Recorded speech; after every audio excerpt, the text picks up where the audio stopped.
Good morning, Hallowed Haven family. This is After Dawn, the show where we sit down with a cup of coffee with the cast and crew and creators behind the Hallowed Haven Studios production. I'm Scott, and I'm joined with my co-host Saul. How's it going today, Saul? Yes, hello, I'm Saul, and today we are going to be talking about Apotheosis, episode 8. Episode that had a lot of emotional tension, given the nature of discussing what to do about Stefan, and especially given what to do about him after he has killed people that Beijing and Fuse knew, and with so many people very much against their thoughts of rehabilitating him. I really liked to see how there was this tension between what the gods were wanting and what Beijing and Fuse were ultimately trying to do what mortally would be seen as as a more moral action, and then to just see that nope, there's got to be brutal efficiency here. Just get rid of them.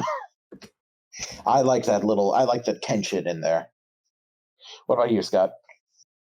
I thought it was great. It was interesting to see like parents coming in and being like, "Nah, we got to screw that guy." But that's the funny part about that is like the parents' reactions were kind of what they were talking about, what the signs were talking about prior to that, about how like did Stefan really have a choice, or were they just being hunted essentially just because of who they are? And so I thought it was an interesting little thing to see because that was sort of what they were talking about before, and then it kind of played out that way when they actually had the interactions with the others. But our opinions aren't the only opinions here. Today we're joined by Sticker and Jazzy. Hello, you two.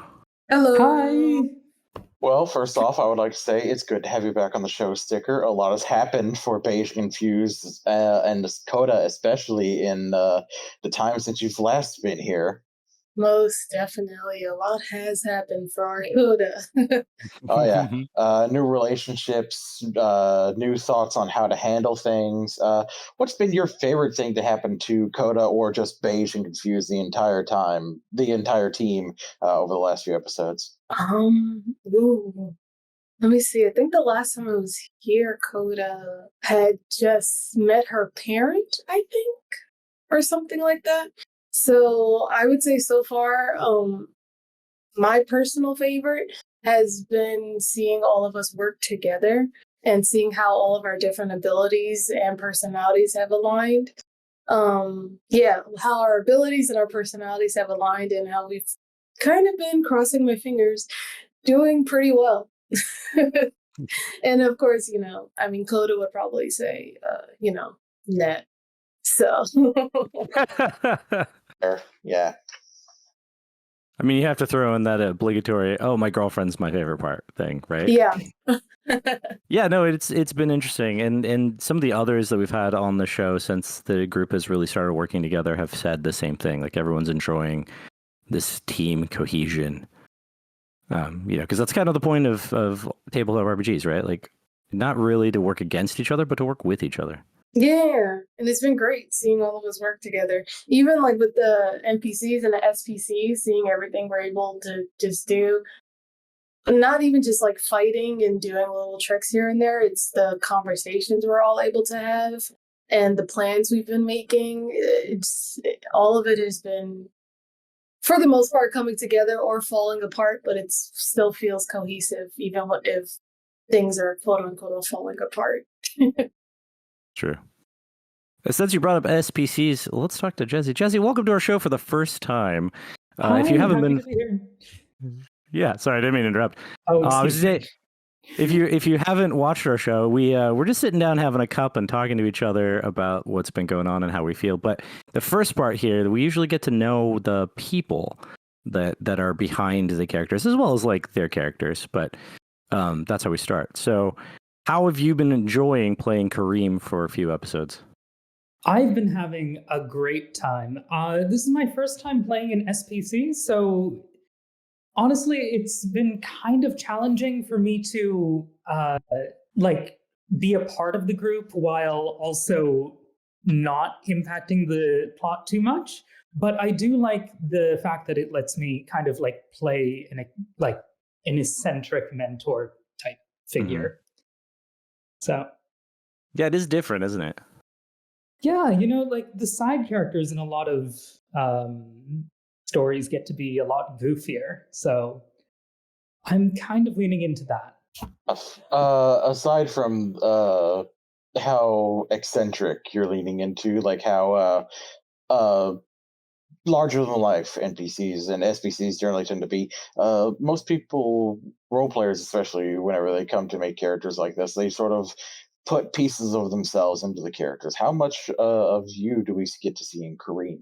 Well, I I made Kareem because, okay, I studied Islamic history and especially Persian history at university, and there was always this sort of archetype that I was interested in of the like law speaker who goes against the law. You know, there was the great king's eyes of ancient Persia, and then the Hashishin, the assassins, and then the Qizilbash, and now there's the Sabak and the Revolutionary Guard, and all sorts of conspiracies within the Iranian government. So I thought the idea of the Joker, but a good guy, was kind of amusing. So, yeah, he's just sort of the result of me reading a lot of Persian poetry and knowing a lot of like obscure things about the Middle East. I mean, that's a cool way to use your, college knowledge in a practical way, right? Yeah, that's super cool. I definitely think so. Yeah, thanks. Nice. Gotta make Yeah, that, I got a history degree, so it's not like I'm going to make any money off of it. I have to use it somehow. I have an international relations degree, and I've been making money off of game design, so I know how you feel. Sticker, how easy has it been for you to like stay in the Coda mindset? Because we were just talking about like getting into like the character that you made, but like we recognize that over the course of the campaign, Coda has changed. And so how, like, when you're playing that character that is partially you and partially some piece of thing, like Kareem's case that you know about, how easy is it for you to, like, stay and maintain that mindset for Coda? It's actually pretty easy. I mean, I know at some point I was like, at like the last time I was like, oh, sometimes it's a little hard because Coda's like so angry and whatsoever. But I think at the point that Coda's reaching now, and she's been realizing, and then even that has been bringing up, and Mr. Cat, aka Pele, has been bringing up, is that she doesn't have to do this alone. She doesn't have to do this. So yeah, it's honestly, one of the biggest lessons I think Coda is learning is that she doesn't have to do this alone. So when she starts to get to those emotions and those feelings of like anger and such, she's now, instead of her lashing out, she instead will kind of turn to the group and go, isn't this stupid? Like, can you guys believe how dumb this is? Instead of it being like, oh, I'm going to go smash and break something. So for me to get into that vibe, that's kind of the person I am already, where if I'm upset about something, I'll just go talk to someone about it. Although I do often get reminded that I don't have to do things by myself. It's a different aspect than Coda, because Coda is like, it's me against the world, and I'm more so of a person that's like, oh, I could just do this myself. I don't really need any help. And then sometimes I'm like, oh my God, my arms are full. So I'm putting that part of me into Coda and realizing, okay, she has this thing going on in her head and she just needs to talk about it. So she's going to turn to the person she thinks she could talk about this with. Also, Coda's never really been in a relationship before. So getting into that aspect of her being like a shy, flustered, doesn't really know how to talk to Ned about these things kind of situation, that's very easy because I'm a very easy to fluster person. So that's just natural for me. So what I'm hearing is Coda slowly becoming Sticker. Actually, yeah. I thought about it the other day and I was like, some of the stuff that Coda's doing, I'm like, oh, I would do that. There are some things though that she's still like, that I'm like, yo, this girl's crazy. Yeah. Well, Fair very cool. enough. Jazzy, Kareem is a scion of Sarosha. For those not familiar with the Persian pantheon, how would you describe Sarosha and the differences between Mithras? Because you talked about being the someone who is involved in law, but it goes against the law as well. Yeah, so Mithras, Sraosha, and Ormazd are like three different Zoroastrian gods of the Mhm. law and justice. But like, whereas Mithras is the god of like justice as an ideal, he's sort of like the Athena of Persia. Sarosha is more like about the enforcement of the law, and in particular, the law of fate, which binds even the other gods. So he is sort of more about like rewarding good deeds and punishing bad deeds. He also um, collects the souls of the dead and makes sure that, you know, fate all goes according to plan. He follows his own law, you know, rather than like he's bound by something, but he's not bound by the other laws of the other gods. Yeah, we So were it's having. law as he sees it. No, he's sort of like the Norns in Norse mythology, or the Grey Sisters in Greek mythology. You know, the weavers of fate. Mhm. You know, he's got a book that he walks around with, and he reads it, and whatever it says, wherever it came from, that's what he does. Oh, Interesting. Kareem. Yeah. And I'm glad you explained that. We had that discussion when we were yesterday when we were planning all of this stuff, and it was like really interesting to hear the differences because like I will be clear that I don't really understand the Persian pantheon very well, but that's because people have a limited amount of brain capacity, and so you can only learn so many things before you get older, and then you have more time to learn more things essentially.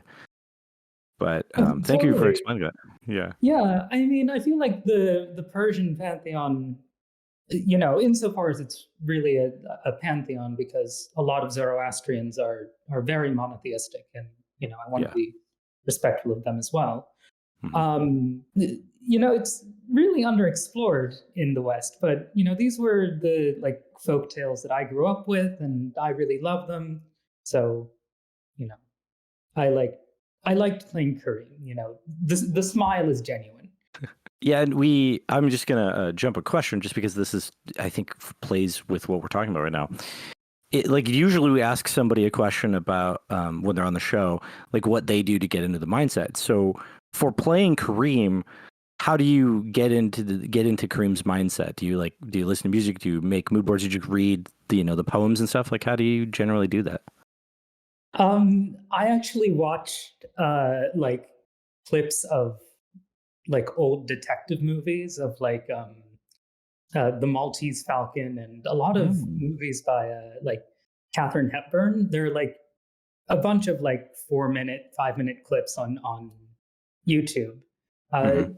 just so that I can get that like very fake, affected like enthusiasm of like an old timey like transatlantic accent. Uh, Mhm. you know, there was like a very stiff way that was that people used to act in the that actors used to perform in the 1930s and 40s, and you know that sort of stiffness and like affected emotionality is kind of what I'm trying to bring out, you know. Mhm. I think you're the first person to say I watched old movies. That's interesting. Oh yeah, everyone else is usually like listening to music or like figuring out how someone moves. Yeah. So yeah, it's kind of interesting to see just how much breadth there is and how people get into the mindset of character. Uh, you know, I this is my first time playing a character like like Kareem, I usually try to play a character who's more like me, kind of more of an introverted, nerdy, like squishy wizard type character. And this is also my first time playing an SCP, or an SPC, excuse me. SCP is a different thing. Very different game. Still about hunting Kareem... monsters. Still about hunting monsters, but a very different thing, excuse me. Kareem's a Keter class for sure. No, I'm just kidding. So yeah, I'm trying to bring out something other than myself to play the character. I'm not sure how well it always comes across, but I have fun doing it, so I'm going to keep on. Yeah, very cool. So I have a very important question for both of you. Super important. How are your cats doing? The real ones, fictional ones as well, if you care, if you focus on that. But how are your real cats doing? For both of you. So good. Well, so good for them. Let me see. So I'll go in age order. Annie, who's 5 or 6, she's the outdoor cat that I took in. She's doing well. She loves cuddling with me. And now, anytime she sees me sit at my desk, she must sit on my lap. So there's many times, like, I think it happened during the stream once where I was like, because she will, like, scratch at my thigh to try to, like, hop onto my leg, onto a little pillow that I put on my lap for her to sit down. So she's doing great. Then there's Bellatrix. She's a little shy cat. She's doing fine. She always is. There's Xena, for Xena the Warrior Princess. She's the baby. She's a menace, but I love her dearly. And then there's the two, there's like a swarm of outdoor cats that I take care of, and they're all doing fine. As long as there's food outside. I reacted to your Xena because that's the name of one of my dogs. Yeah, Xena is truly a warrior princess, that cat. So Chummy is my youngest cat. She's about 3 years old, but she still acts like a kitten and has a lot of fun bothering Winifred, who is about 8 years old and just wants to relax and is very sweet, but is extremely put off by Chummy constantly jumping on her. And then we have Moeza, who is a big, bad Maine Coon cat who, like, scratches and, my granddad called him Mosey Khan because of his temper. So, yeah. Because, he rules and he's taken over this house. I mean, the size of a Maine Coon probably has taken over the house. Yeah. Yeah. Big cats. He's the only cat who's allowed to go outside, and he enforces that by hissing at the other two if they ever try to go outside. Funnily enough, sorry, go on. Okay. Funnily enough, our youngest cat is the only one that's allowed to go out because she was like, I got her when she was at least a week old. Like, she still had her cord attached to her because we found her in like a laundry dump. Oh. Yeah. So like I had to, give her a bottle and like rub her stomach and do all that stuff. So because she knows the house so well, like when we would come home, she would always like run out and then she would come back in. So funnily enough, she is the one that's allowed to go out. But the other two, if they go out, they'll come back. But I just won't see them the entire day. And then they'll come back with like a mouse or something. And I'm like, I don't want that. See, this was a very good question because we both got really good insight into the two of you with that question. So yeah, very much so. Yeah. Well, Jazzy, we have a question for you. Sticker's already answered this question before, and because it's your first time on the show, we kind of have to know. But you're currently playing in an Onyx Path / World of Darkness adjacent product. What is your favorite World of Darkness or White Wolf or Onyx Path product that's out there? Okay, so My favorite World of Darkness product, like lore-wise, is probably MTA, because the lore is so rich and it's influenced by a lot of medieval philosophy. It's what got me into World of Darkness, and I actually used it as a reference in some of my research. Don't tell my professors.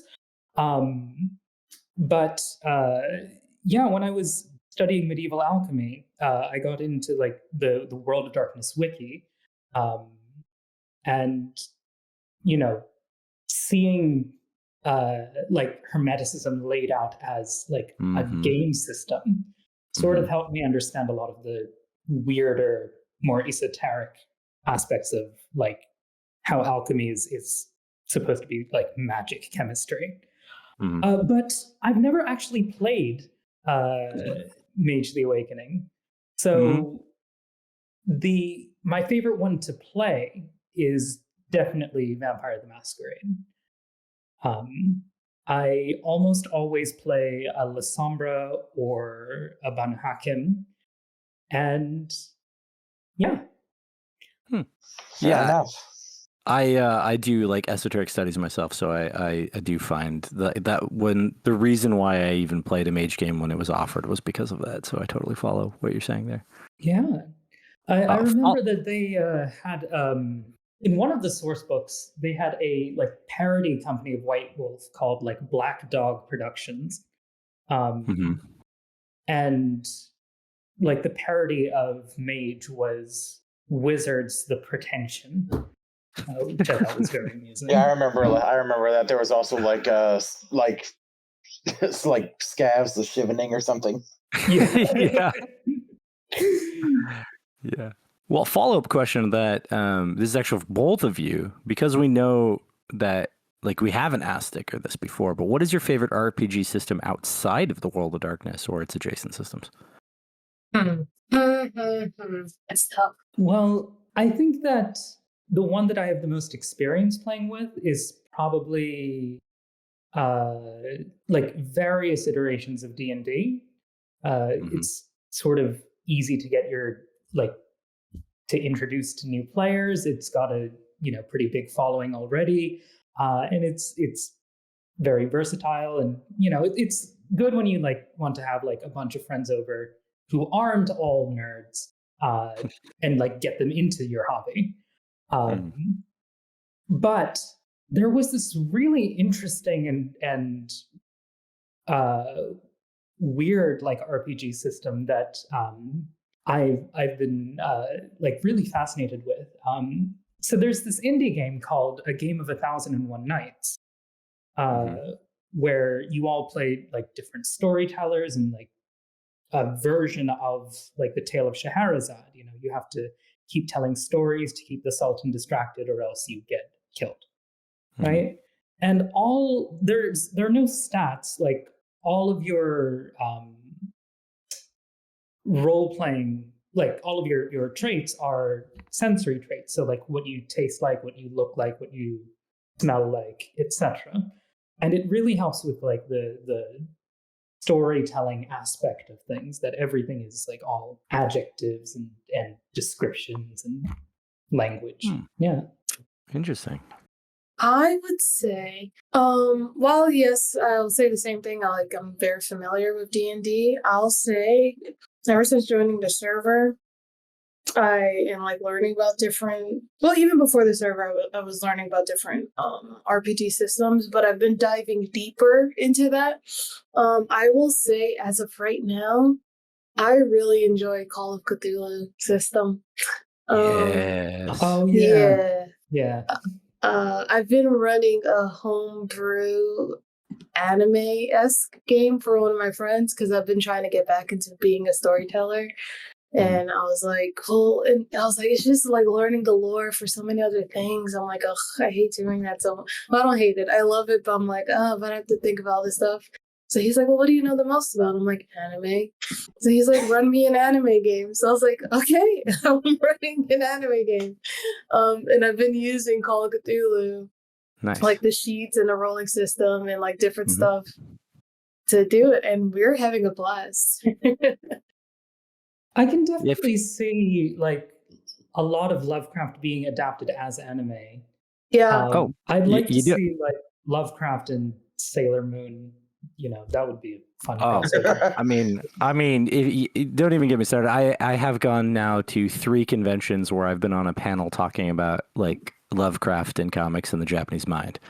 So Yeah. like, we can spend an entire hour of me doing that, but that's not what we're here for.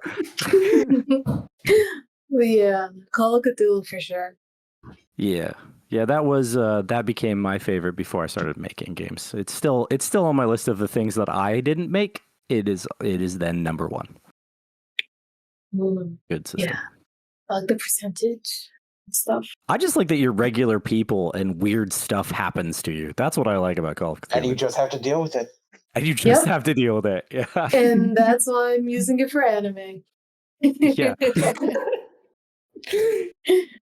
Yeah. Well, I have another fairly important question. What would you two say your gamer type is? Like power gamer, role player, forever GM? What you got going on? I would say that I am very much like a role play heavy character, like player.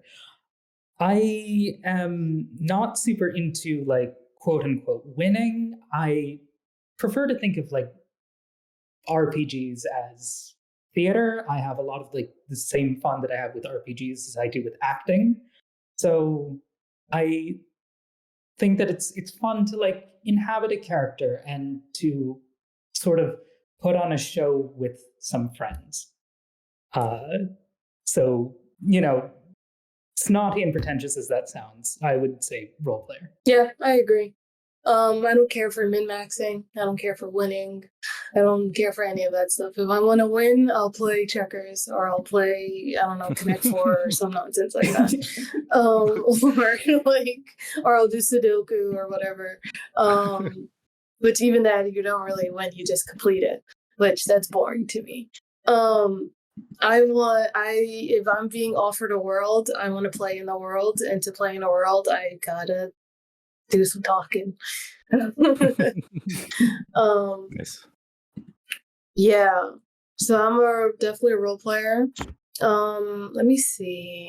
I thought I would go back to at one point I thought I'd be the forever GM, and then I thought I would be the forever player, and now I'm trying to open back up my storyteller. Yeah. Put back on my storyteller overalls. Yeah, sometimes it's hard to transition. I'm a forever GM, and whenever I get invited to play games, I'm like, it's a weird experience because it's like I don't know what's going on the other side of the screen. Yeah. But we have one last question to get to know the both of you, and then we're going to start drinking our cups that we've been percolating all this time. I would like to know, if this is for both of you, if just to get a handle on who you are, if we were to ever contact like intelligent alien life, what movie would you show them to explain humanity to these aliens? What? I don't even know. That's a good question. I don't watch so many movies. I feel like, okay, so what movies would explain humanity are probably, I think it would probably be Princess Mononoke. Hmm. I'm also going to Studio Ghibli too.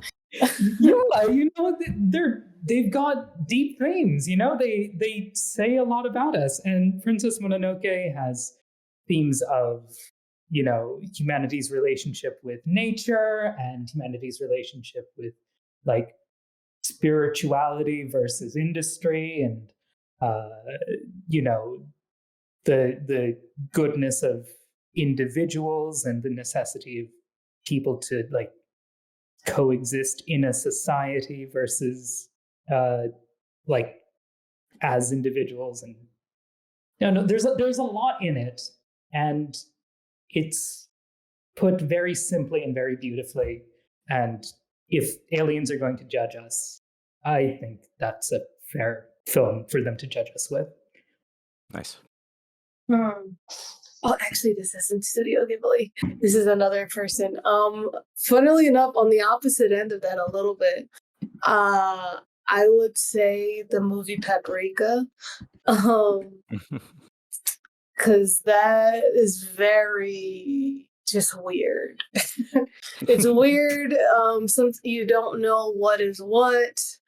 You don't know what's up. You don't know what's down. But it's also perceptible. But also it's not. But then there's also deep meaning to things that don't have much meaning. But there's no meaning to the big things. So I would say Paprika, because I feel like a good portion is this guy trying to. No, there's so many stories that's going on in Paprika at once. I'd say we'll give it a watch, because honestly, the song came on the other day for me, and that's what made me think about this movie, because I remember it gave me nightmares as a kid. And the song came on, I'm like, why is that so familiar to me? And then I rewatched the movie, and I was like, should have watched this as a child, but I would show it to an alien. Nice. Those are good answers. I'm glad nobody said something like mall rats or something. Yeah, exactly. Clerks. Yeah, exactly. No. Ooh. Don't judge us by Die Hard, please. All right, well, now that we've got percolating, we've percolated enough. It's time to start drinking our coffee. Let's briefly talk about the relationship Coda has gotten into. Was it something you set out for at the beginning of the campaign, or was it like way more organic than that? Way more organic. I thought about this because I went back to my journal and then like looking at clips and stuff for like the TikTok or whatever. And I remembered that when Net pulled up, I think it's the first episode, when Net pulled up to like pick up the group, Coda was like, I'm sorry, can you explain to me? I think she said the fucking ABCs of what the hell is going on. Like, like something along the lines of that. And then Nat was just like, right, you guys are new. And Coda was just like, yeah, we are. So can you please like stop talking, like whatever to us so we know what's like, she was fully like, I can't handle any of this and you and whatever's going on right now. So I didn't think Coda would ever but like as time was going on, because at first she like started to appreciate her because she's like, okay, she's like strong and she's like a guardian, so I really like her, and she also seems like a really cool person. And she's like, oh, okay, she vapes, so she's like cool, and she, you know, she's trying the best she can, like I really should give her a chance. And then over time it turned into like, wow, she's like almost my age, or she's just about my age. I think they're only 1 year apart. And she's doing so much for us. And like who's looking out for her? And then, you know, the more and more she started to be like, okay, I'm kind of worried about her. Like, is she doing okay? And then when Moira died, then she was like, oh, she's not doing okay. Like, I'm so upset that this is happening to her. And then more and more it just started to become, okay, I really care about her. Went from who the fuck is this person to this is my person. Yeah. Did not plan that at all. I didn't even know Coda liked females, so. Hey, things just happen naturally for the character. I didn't even think about that. Alrighty. We got another question for Coda. Speaking of how things develop, Coda's had some pretty great ideas involving the creative use of plant life, like hotboxing wolves. Did that just come out? Was that cooking in the back of your head for a long time, or was that just like something that came to you? No, that was off the cuff. Because when what's his name, Damon? When Damon was like, yeah, that stuff is strong, they'll really put you out. So I was like, okay, these are dogs. Dogs have strong sense of smell. I have at least 3 really strong joints. Well, of course I'm gonna hotbox the dogs. Because she's like, if we're not staying and fighting, we can at least slow it down. And she's like, cool, also, this would be funny. And then I was also like, this would be really funny if I did this. I hope I can do this. But yeah, no, that was fully off the cuff. And I like had a moment where I muted my mic because I was like, oh, that would be such a good idea. And I'm like, okay, I have to see if I can do this. Yeah, it worked out. It was great. Yeah, fully off the cuff. Fair enough. Jazzy, got a question for you. Kareem was able to find a rather unconventional safe haven for the Scions in the last episode. Did you come up with that yourself? Like, did you design that yourself, or and what was your involvement in the process, if you did? That was also something like fairly off the cuff. I was honestly just trying to think of like famous places in Atlanta. And I thought that Coca-Cola World, and like creating or implying that Coca-Cola is part of like a larger terrorist conspiracy, possibly involved with gods and demons, was just funny. You know, it seemed like a very like Willy Wonka meets James Bond thing to do. That's an interesting combination. Yeah, yeah, it is. Well, that's who I'm trying to do with Kareem. Got it. Well, I mean, I thought it was unconventional. That question actually came from me because I was like, what an unconventional safe haven. I like it. That kind of out of the box thinking that we like around here. Actually, I have a question for you along that lines. You're an SPC, and you know this sort of out of the box kind of nature. Normally, the role of an SPC is to put the PCs through an emotional roller coaster, right? But it seems that Kareem is having a bit of an emotional roller coaster over the last few episodes. Well, Kareem has seen the death of Moira. You know, his longtime friend, you know, traveling companion, associate. And has nearly seen the death of Nat. You know, he's generally, you know, got this sort of dissonant serenity about him. But, you know, lately there's been a lot of action and a lot of emotional shit happening. And, you know, Kareem, in sort of the way of a, you know, emotionally distant but still proud, you know, stepfather, is kind of happy to see what's developing between Net and Coda, although he doesn't want to comment too much because he feels like if he says anything, she'll think it's uncool or something. You know, he knows better than to embarrass Net in front of her girlfriend, unless it's funny. Nice. Well, let's go back to Coda then. Sticker. Coda seems to be enjoying her powers. Are there any powers or supernatural things that she's like witnessed so far that ground her or counteract how she feels about her abilities? That makes her not like certain parts of her ability? Yeah, it's Yeah, like, maybe. oh, hey, I can do all this shit, but now I also have to. Now there's also X that's in this world that I have to deal with. She hasn't really been able to use much lately. But I think if there's something she's probably realized is that she's like, okay, well, if I could look in the moon and see what people are doing, that means someone else can probably do that too. And I think her biggest thing in her mind has been like, okay, if like Sarah can tell something to just sit and stay, someone else can do that. If Chris can just rip something in half, someone else can do that. So she's been thinking, how do I counteract? How do I protect myself from that? Because she is, can I say this? I don't care. She is a survivor by nature.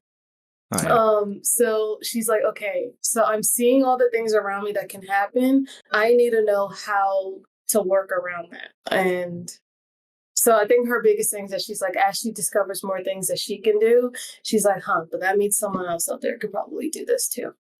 So maybe I shouldn't rely entirely on this. It's a very cat-like sense of like observation. Yes. I'm embracing my cat. You should embrace your cat. If you can look into the moon can look back, right? That's sort of the thing. Yeah. Nice. Yeah. Fair enough. He who fights moons. Yeah. Jazzy, as a Right. scion of Sarosha, what is Kareem's take on what justice for Stefan would be, or what does being a scion of Sarosha sort of like gear Kareem towards deciding what Stefan's punishment should be, what should happen to Stefan, as well as everything that Kareem's been through recently? Kareem's not really the person who pronounces judgment anymore. He's the person who carries out judgment. If he was going to, as far as he's concerned, this is not a matter of either Zoroastrian or Islamic law. This is a matter of Norse law. So I'm sure that he would probably defer to either the group or to Stefan's half brother to determine the judgment and then carry it out on their behalf. Kind of a balanced take, I guess. Yeah, definitely.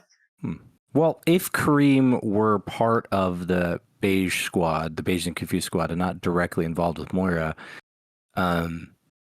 what?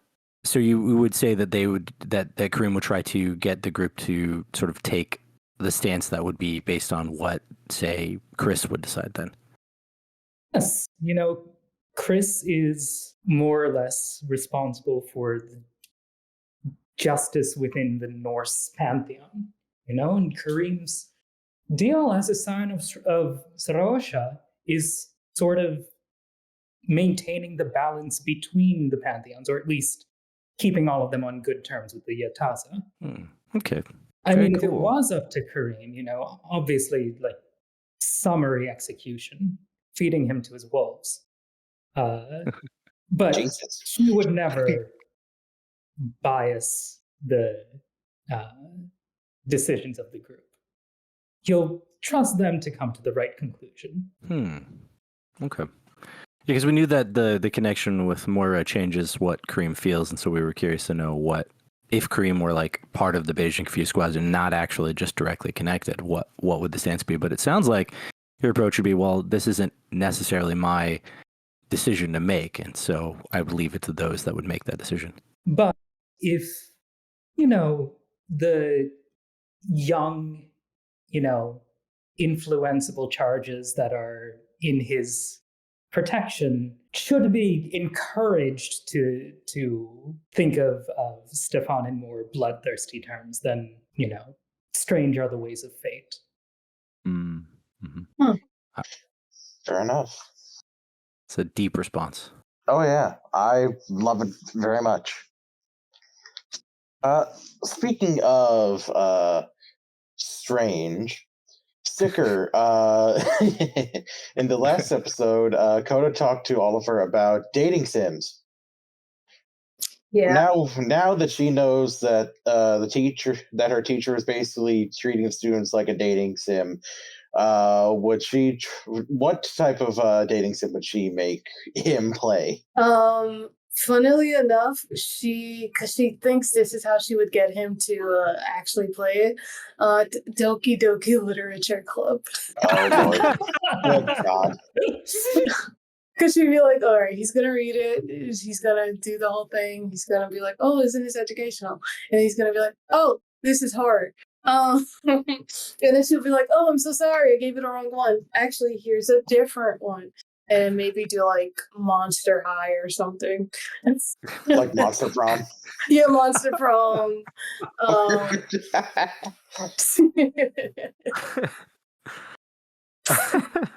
Yeah. So not like daddy dating simulator.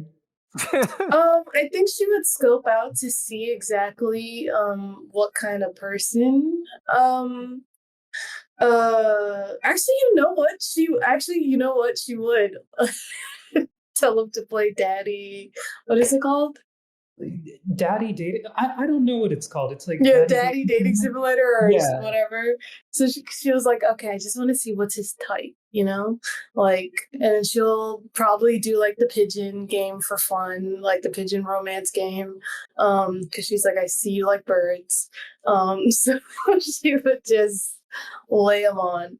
But she would start with Doki Doki Literature Club. Yeah, Fair enough. you have to ease into Sucker for Love, right? You can't Yeah, just Yeah. jump somebody into that. You can't just like get right into the dating sim where you try to date a T-Rex. Yeah. Yeah. And also, now that she knows that Oliver was basically doing groups as being like, here's someone that I think that you'd probably get along with, would she try to return the favor and try to set him up with someone, or is it just, or is Most that definitely. sad? Okay. Most definitely. Yeah, Coda's got her eyes out. She already had her eyes out, but she's like extra now that she's like, oh, so you were trying to group me up with someone? Okay, just you watch. Just you watch, Teach. Yeah. Well, so Coda's a big softie at heart. I'm just kidding. No, I'm just joking. For Oliver, yes. Oh, okay. Yeah, because he was actually a pretty decent teacher. So, That's very sweet. yeah, but she doesn't show it off much. What about Stefan? Is she trying to save him out of the kindness of her heart or in spite of the gods? As someone who says that they want to be a god of rebellion. Yeah. So that was actually a very funny process I had the entire episode. Because at first I was full, like myself and Coda was like, yeah, no, this guy can go. He's been killing people left and right. He can go. He's not a good person. And funnily enough, when Cyan, and I believe Coda also said it during the episode, when Cyan was like, listen, I'm like a defense attorney, like I should have thought about this. One of the connections that we have is that Sarah, there we go. Sarah was the person that kind of eased Coda out of like a tougher sentencing for breaking the kid arm when she was in school and yada yada yada. And which is why she got put into therapy and anger management and such like that. And after hearing what everyone wanted to say about Stefan and how he kind of got the short end of the stick, she kind of had a moment where she was like, oh my God, I can't believe I was here all gung-ho about chopping off the head of someone who got dealt the short end of a stick. She's like, I was literally that person, but in the human judgment system. Now this is a whole nother system. And she's like, and I have the chance to do something different. I finally have the chance to do something. And I was ready to chop off his head and blow him up in fire whatsoever. She's like, I might as well give him a chance. Which is why she had that moment with Net where she's like, I don't agree. I'm not forgiving him, but I just feel like something is off in the balance if we just kill him.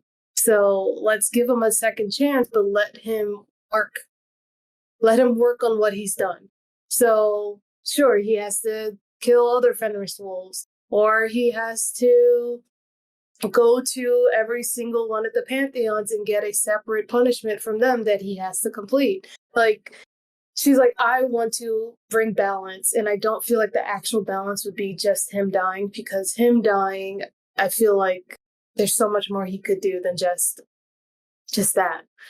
So Coda had a moment where she was like, I was almost doing the exact same thing that I was condemning so many people for doing to me. So yeah, I think Coda is like, let's not hear him out, but let's give him an option to, I guess, redeem himself. But he's still getting punished. There's no way in God's names that he's going to get out of this scot-free. That's for sure.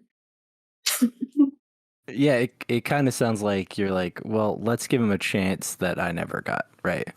Yeah. Yeah. Very poetic. Well, yeah. And looking at the time in this episode, I think it's time to spill some tea. What do you think, Saul? I definitely think it's time to just go ahead and throw that on the ground.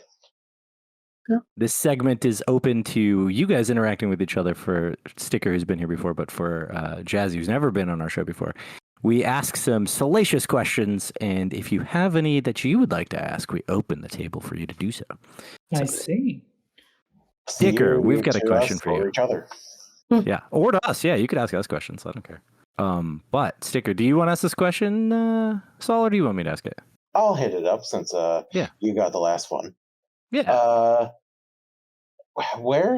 How does Coda see this relationship with Net going? Does she see it going anywhere? Is it heat of the moment, or have things sort of changed after their last rather tense conversation? To be honest, Coda every single day is just waiting for. It's a little bit of her own like self confidence that's not the best. She is every day waiting to wake up and have Net be like, "I'm sorry, this was a mistake." That's where Coda is, and every time that Net's like, "You know, you're not trash. You know, you're worth it. You know, you're a great person." Every time she's just like, I know," but Coda's waiting for the other shoe to drop, I guess. She's like, because there's no way that this phenomenal, strong, beautiful woman likes me and wants to stay with me when there's so many other Scion out there in the world. Or just women out there in the world, or whatever out there in the world. So Coda is kind of like, I don't think this is going to go far, which is kind of sad, to be honest. That's why it's tea. That tea's everywhere. Yeah, there's tea. And we're spilling it. Jazzy, does Kareem trust Chris as a child of Loki when it comes to his brother? I don't see why Kareem wouldn't trust Chris. You know, Chris may be born of chaos, but the law is both order and chaos. You know, Chris may be a child of Loki, but he can still be an instrument of fate. Plus, you know, he's not responsible for the circumstances of his birth. That is also up to fate. You know? So, kind of. No, like, no more or less than anyone else. There are plenty of, you know, scions of Zeus who are total shitheads. So, that's to be expected. Yeah, exactly. Trash on Zeus, yeah. Yeah, like he's a, you know, more conventional god, you know, whereas, you know, Throsha's kind of a bit of a rogue. You know, he's, you know, his law is also at times creating empires and at times bringing anarchy. You know, you need both. Loki serves his purpose. Ragnarok will come, like it or not. And, you know, that's nobody's fault. It just is. Just how it be. Yeah. Well, Saul, do you have any questions? Do Jazzy or Sticker have any questions? I am free to open the floor to our wonderful guests for putting up with our onslaught of questions. Yeah. I have a question. So Coda what was Coda's life like? I know that she wasn't like the best student. She kind of like slacked off in high school, but she's like, you said that she's a natural survivor, and she seems like really adept at like observing things. Does she have like some background in like tracking, or was she like Nope. out on the streets before? Okay, so this is all just like cat blood. So, funny thing, she actually was a good student. It just, I think for the most part, she just kind of teases. She's not a good enough student for Oliver. Yeah. I think see. she mostly just teases Oliver and being like, oh, what was that book again? Oh, I don't remember this one thing. But at the same time, she only is keeping information in her brain that she's like matters, because she was in college for veterinary medicine. I see. Yeah, so she's like actually a pretty good student. One of her biggest things is that she wanted to have top grades, so she, you know, she can have like great grades in school, she can get a good job, yada yada, all this stuff improved to her. She's mentioned every now and then. Her grandmother, who is the person that took her in after her quote unquote off parents died, and her grandmother was constantly like, you're going to go into finance, and you're going to go into this thing. A lady dresses like this. A lady doesn't talk like this. You're going to do this. Like, she was very like strict with her. but everything that Coda would do great or do, well, she was constantly put down for it. So oftentimes that's where Coda kind of got her anxiety and her like low self-esteem from. But at the same time, she was also like, okay, well, I'm gonna prove to her that I am better than those things and I am better than this, but it's still in there. And then of course her grandmother passed away, so that she got put into the foster system, which wasn't the best. And while she could have gotten money from her grandmother's inheritance was essentially that she would not receive any money until she graduated from college with a bachelor's degree. Yeah.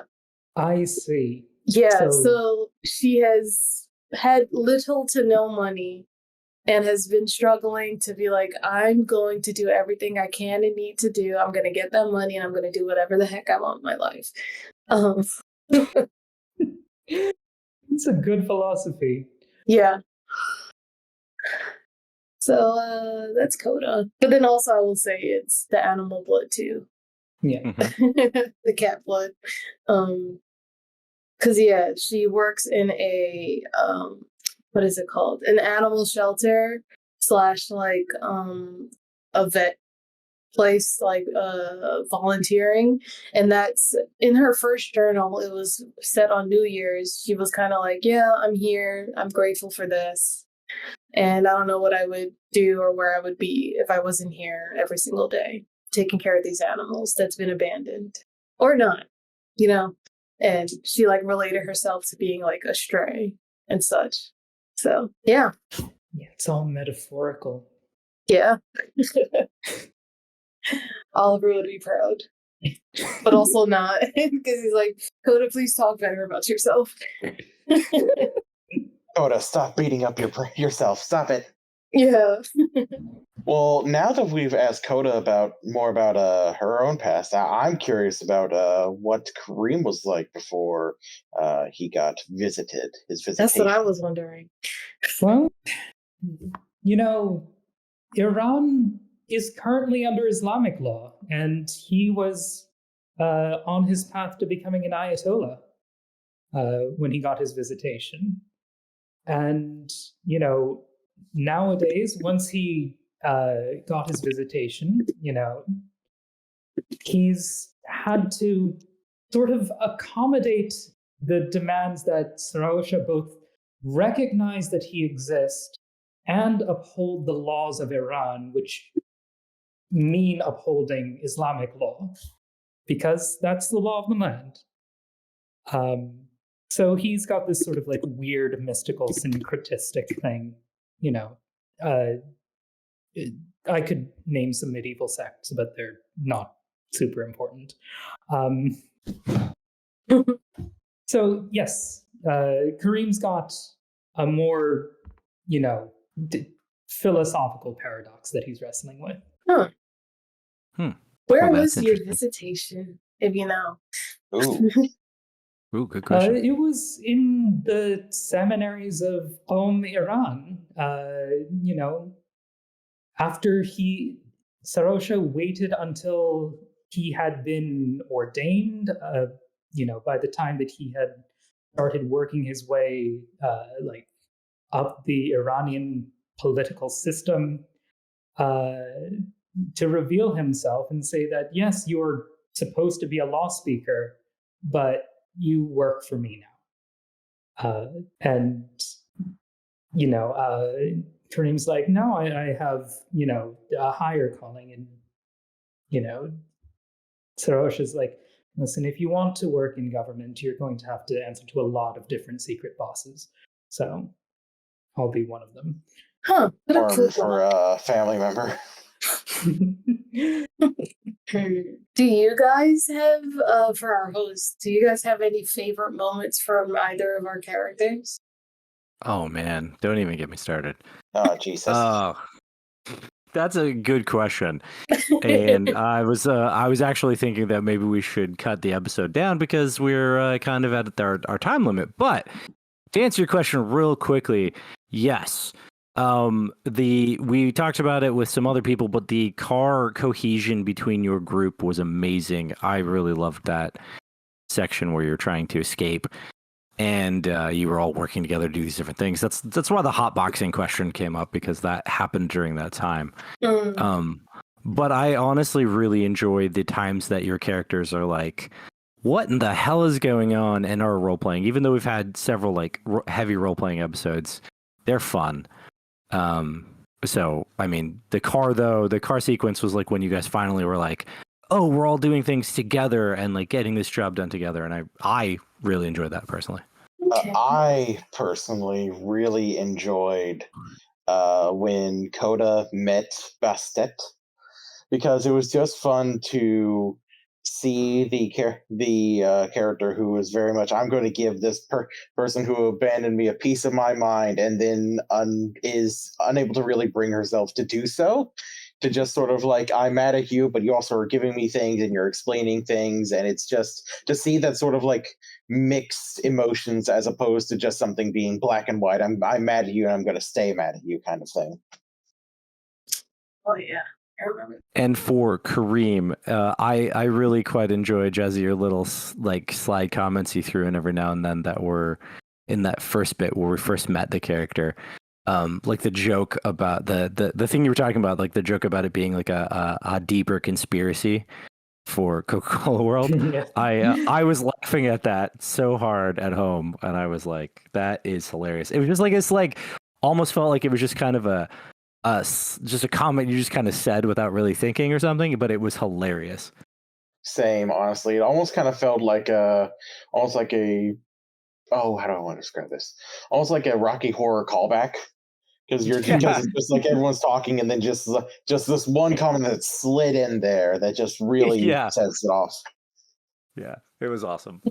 But we being kind of overtime, I guess we should probably end the episode. What do you think, Saul? I think that is a good place to end the episode. These episodes are dropped Thursdays at noon for the $5 plus tier on the Patreon. They are released to the public 1 month later. Think about subscribing so that you can be up to date with your talk news for Hallowed Haven Studios. I've been Solomon with my co-host Scott, and we'll catch y'all next time.